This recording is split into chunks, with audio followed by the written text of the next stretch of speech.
Hello, everyone, and welcome back to the Jackson Hearth. Today, I just wanted to talk about my why. And what I mean by that is why I chose and choosing to live tiny, um, as my home is about 300 square feet, maybe a little bit less. But I thought it was important for me to share the reason why I chose it so that you can really start thinking about your why. And that is really the driving force behind living tiny and in this lifestyle is your why.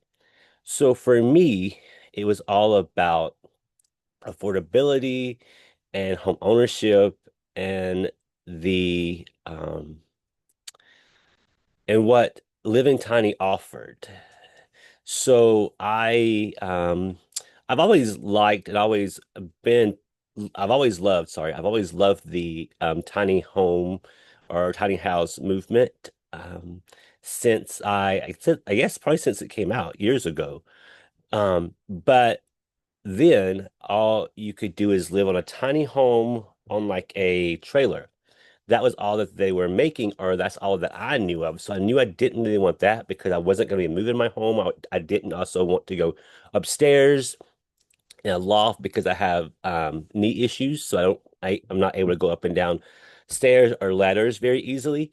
So I knew I wanted something that was going to be on like for a house, we would say a ranch style. So everything's on the same floor, your bed, your kitchen, your bathroom, living room. So I knew I wanted that. So in looking for that and doing research and started and continue to watch these videos, I found that my why was somewhat the same as other people's. And that was they wanted to be able to afford to have their own home, their own space. And as we've all seen, the housing market lately, since 2020 or maybe 2018, has been crazy. Homes are going way over what they're valued at. Homes are not attainable. House insurance and home insurance is crazy. When you have these larger homes, you also have your property tax, which are crazy because of the larger square foot of your home. Um, so when you look at that, you also have your electricity bill, you look at your gas bill, you look at everything is going to be increased because of the larger home. And in 2016, my grandmother passed away, and she and I inherited the family home, which was about 1,250 square feet. We had a den, kitchen, living room, three bedrooms, and one bath. Now, for me, that was too big. I literally lived in the front part of the house, which was the den, kitchen, and living room. I didn't live in the bedrooms.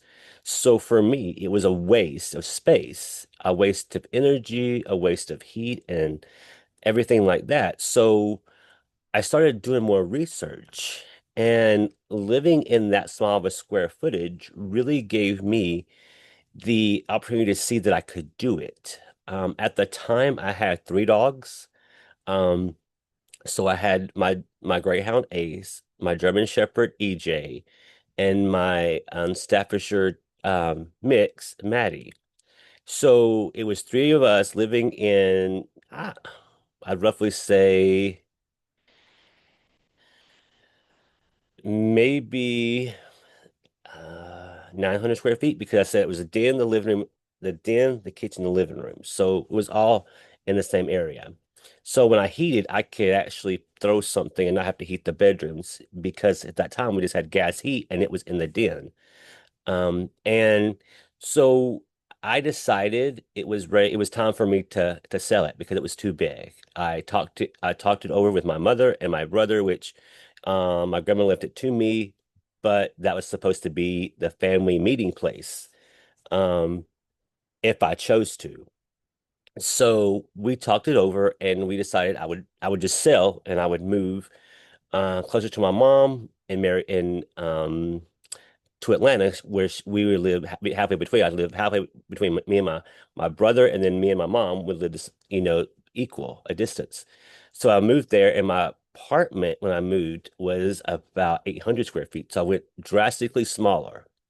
It had a kitchen, living room, dining area, bathroom, and bedroom, which was great. But again, I found, sorry, that I spent most of my time in my bedroom, which I was able just to, close the door and it would be warmer in there than trying to, living everywhere else. But obviously, essential heat, essential air, so it would be on no matter what. But I found that living in that small space for me was very comfortable. And again, I still had my three dogs, but living there really opened my eyes to what could be. And then the pandemic hit, and that really focused me to living in that place months on end. I apologize. Months on end, maybe without leaving. So I got very cozy to a small place. So in that, I started doing my research and I found that when you live smaller, your expenses are smaller. Yes, you do have to sacrifice, but for me, the sacrifice was not terrible. So I started looking, and then we started seeing barn shed conversions and container homes about 2020. People started getting ideas, and then I fell in love with a shed conversion. Basically, they're sheds that should go out in your backyard, and you know them, and and people think that they're awful, but actually they're actually very. The one I have is built very, very structurally sound. And so I started looking. So I decided that I was going to do that. Now, this was in 2020. It took me to 2022 to actually pull the trigger and to get the shed and start converting it. And me and my friend converted it ourselves when we have no construction. Um, but in that, I would just tell you, I was paying about $1,500 in rent for my apartment. I was paying about $100, $125 for the electricity. I was paying, then you have to obviously have your renter's insurance, which was another $50 a month. On top of that, you have your car payments, and then you have your insurance for both for your car. Then you had to do your grocery bill. So it was I was spending just for living expenses alone, not counting emergencies, not counting things I want to do for fun, but just for the bare necessities that I had to pay, almost $2,000 a month. And that was unattainable. That was crazy for me to spend that much. And I felt that I could do it much easier. So I actually went on to, I don't know if you've ever heard of the building place, but I went to Dirkson's buildings. They're I think they're in multiple cities, but they're here in Georgia. Um, and found a shed that I designed myself. I designed the color, I designed what the inside would look like, I designed my plugs, and it was awesome. So I did that, and really it was really exciting for me because I designed that and then I designed the inside. So everything inside is designed by me. I did the layout, I did the plans, everything. And what I found was I had and was able to find some land right now. I'm living beside a good friend of mine on his property, but we'll be moving to Alabama at the first of the year. And by the way, you'll be going on that journey with me. I'll be taking pictures and things like that as I'm not going to be honest with you. I don't know how to really put videos on here from, I have a Mac and I have a Samsung phone, so I don't know how to do videos, but there will be pictures taken of the land. There'll be pictures taken of all that because I want you to go on that journey with me. But back to my why is I found that I could lease it, rent to own, which is, reasonable. So right now I pay about 540 a month for my housing, and then I pay an extra 300 um for the lease of the land, the electricity and the water and the electric. So I cut my payment from 2000 a month down to roughly 840, $900 a month. And so that was my why. I found that I could live a really awesome life in a very small space. Like I said, my house, it is about 300 square feet. Um, and I had four dogs at one time in the house. So it was me and four dogs in roughly 300 square feet. Um, but I ended up losing two dogs. I had to have them put down because of unexplained issues. But now I still have two dogs. So it's me and two dogs in my house. But the thing is I designed it. Like I don't have a huge kitchen, but that's fine. Only thing I need to do is to bake. I have a studio style, so I have a bedroom. It's all wide open. So I have a bedroom, then I have a bedroom area, I have a dining room area, I have an office area, and a kitchen area, and then my bathroom I have obviously it's walled off. But started living here, and really, when I was living in the apartment, my health was awful. My health really, really started deteriorating. I started doing a lot of things. I started seeing doctors, but through that and through the excitement of moving, through the excitement of getting on my own, had my own place, my health has improved. So, I went to see the doctor probably every what 3 to 6 months to now twice a year. Everything is controlled, but I want to go over that journey in a whole series, talking about my health, what I've done, what I continue to do, because I think that it is attainable for everyone. Just like I think this lifestyle is attainable for everyone. And remember, this is not just choosing to live here or there. This is a lifestyle change. Everything will change. What you own will change. And your why has to be the reason to keep you going, and that is what's kept me going is low expenses. So, and my house will be paid off in a year, well, less than a year. That's the first of the year. My land I'm going to pay cash for, so I won't have a house payment. I won't have a land payment. Only payment I'll have is my electric and my water when I move. Now that's drastically going to go from 2,000 down to 800. Now probably down to $300 or $400 a month, including groceries. So that is my why: affordability, freedom, um, my health. So I want to ask you, what is your why? Why would you like to, or why do you see yourself living tiny? And I think that's the most important thing before we move forward, is to understand why you want to do this. And again, there's many more things of my why. I love the coziness of the small space. I love being able to have everything close by and I have to walk all over a house, because obviously I'm still young. I'm 46. I'm not old at all, but if something were to happen to me, like I had to have surgery. So everything was here and I only had one arm and one hand. So for me, it was easier to do things because it's all in one area. Um, and I had a wreck in 2024 and was barely able to move, barely able to walk.